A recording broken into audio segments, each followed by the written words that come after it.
그 4박 5일 동안 여자친구를 감금하고 학대를 자행한 일명 그 바리깡 폭행남 사건, 징역 7년 판결이 나온 걸로 알고 있습니다. 이게 어떤 사건이었죠? 작년 7월 초에 발생했던 사건이었습니다.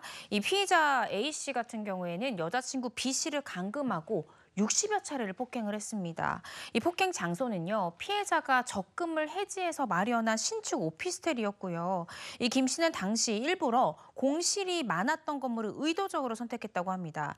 이 피해자 B 씨는 폭행을 당하면서 부모님에게 살려달라 이렇게 문자 메시지를 보냈는데요. 부모님과 경찰 현장에 가보니까 이 피해자 B 씨를 강아지 우리 안에다가 집어넣고요. 배변 패드를 깔아놨다고 합니다.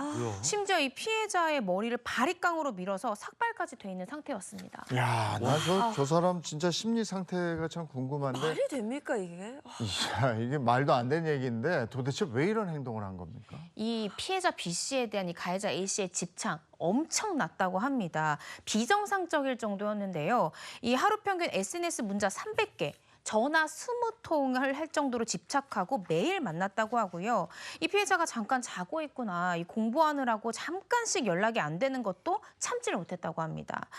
그러다 어느 날 이 피해자 B 씨의 휴대전화를 포렌식해보자 이렇게 했는데 자신이 모르는 일상 대화가 발견되면서 격분해서 이런 범행을 저질렀다는 것이 가해자 측의 주장입니다. 네, 이 가해자는 피해자인 B 씨가 지켜야 할 수칙을 직접 적게 하고 따르지 않을 시에는 폭행을 일삼았다고 하는데요.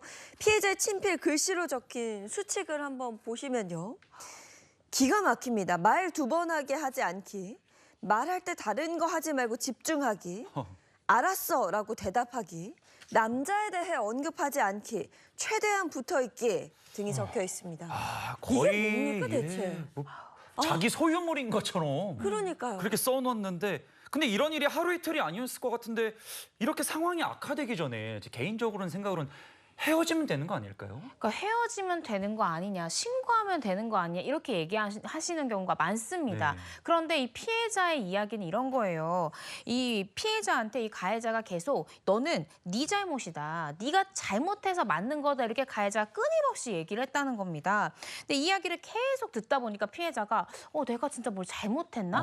이런 그렇게 되는 생각을 거예요. 스스로 하게 되는 그런 심리적 공황 상태에 빠졌다는 거죠. 그러면서 피해자는 내가 이 가해자를 너무 좋아하니까 잘못한 부분이 없어도 그냥 사과를 했다라고 얘기를 하기도 했고요. 이런 부분을 봐서 이미 이 피해자는 가해자에게 정신적인 종속, 지배 상태, 즉 가스라이팅을 당한 상태였기 때문에 나중에는 스스로가 스스로를 굉장히 잘못된 사람이다 인식하는 그 정도의 상황에 이르렀던 것으로 보여집니다. 네, 뭐 정신적인 가스라이팅뿐만 아니라 실제로 바리깡으로 머리를 밀고 폭행하고 이 상황에서 위축되지 않을 사람이 사실 어디 있겠습니까? 이게 법이 보호를 해줘야 하는 그런 상황인데 형량이 어떻게 나왔죠? 일단 이 가해자 A 씨에 대한 죄명을 먼저 살펴보면요. 이 성폭력처벌법 위반, 특수협박, 강금, 강요 등의 혐의로 구속 상태에서 기소가 됐고요. 검찰은 이 가해자에 대해서 징역 10년을 구형했습니다. 그런데 재판부는 징역 7년형을 선고했고요. 그러면서 이 성폭력 재범 방지 프로그램 80시간, 또 이 취업 제한 명령 5년을 선고를 했습니다. 이 화가 나는 거는 이 가해자 김 씨가 이 선고 공판을 앞두고 합의 의사가 없다라는 피해자의 강경한 의사에도 불구하고 무려 1억 5천만 원을 공탁을 하면서 감형을 노렸다는 점입니다. 요 노린 게 그럼 이 부분이 형량에 반영이 됐나요? 맞습니다. 이 재판부도 양형 이유를 설시할 때 유리한 사정과 불리한 사정을 나눠서 재판부는 판결문을 쓰거든요. 근데 거기 유리한 사정에 피고인이 1억 5천만 원을 형사 공탁했다는 점을 유리한 사정으로 들었습니다.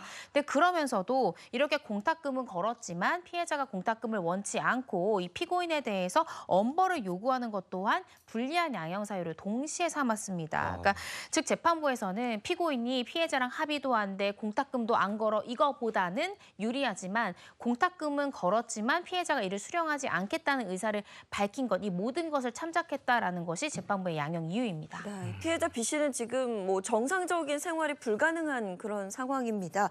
재판 증인 출석 이후에 환청 또 환시에 시달려서 정신병원에 3주간 입원을 했다고 하고요. 또 가족들도 제대로 생활하지 못하고 있는 상태라고 합니다. 그리고 7년 후에 출소하게 되면 이 남성이 그때 30대거든요. 네. 보복 범죄를 저지르진 않을까에 대한 그 우려가 상당히 크다고 합니다. 네, 현재 쌍방이 항소했습니다. 경찰은요, 형량이 너무 경하다, 약하다라는 거고요. 피고인 측에서 형량이 너무 세다라는 이유로 양측 항소가 돼 있는 상태입니다.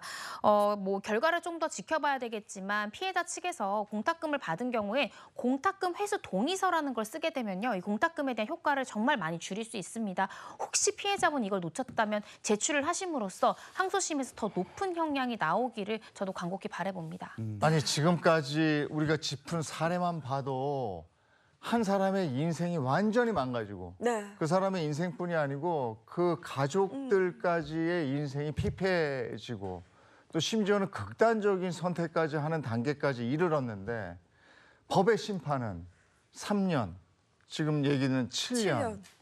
이게 우리가 법 감정이 이게 이해가 되는 겁니까? 근데 참 이런 거 보니까 저희가 이 코너 진행할 때마다 정말 화가 납니다. 네. 답답해져요. 네. 그러니까요. 그러니까 근데 피해자들의 공통적인 특징이 처음 피해를 당했을 때 참아왔던 게 결국 더 큰 피해를 불러왔습니다. 2016년도에 발의돼서 현재 국회에 계류 중인 법안 중엔 교제 폭력에 관한 특례법이 있습니다. 근데 그 특례법을 보면 이 의사나 이런 의료인들이 피해자에게 거만하다가 상처를 발견할 경우에 교제 폭력이 의심이 될 때 신고 의무를 부과하는 규정도 있고요. 피해자에게 2차 가해를 당하지 않도록 잠정 조치를 요청할 수 있는 그런 조문도 있습니다. 국회에서 이 법안에 대해서 한번 진지하게 들여다볼 때가 아닌지라는 생각이 듭니다. 네, 혹시라도 지금도 고통받고 있을 피해자분들이 계시다면 주변 뭐 가족들, 친구들에게 이야기하면서 꼭 용기 내셨으면 좋겠습니다. 자, 이고은 변호사 오늘도 좋은 말씀 고맙습니다.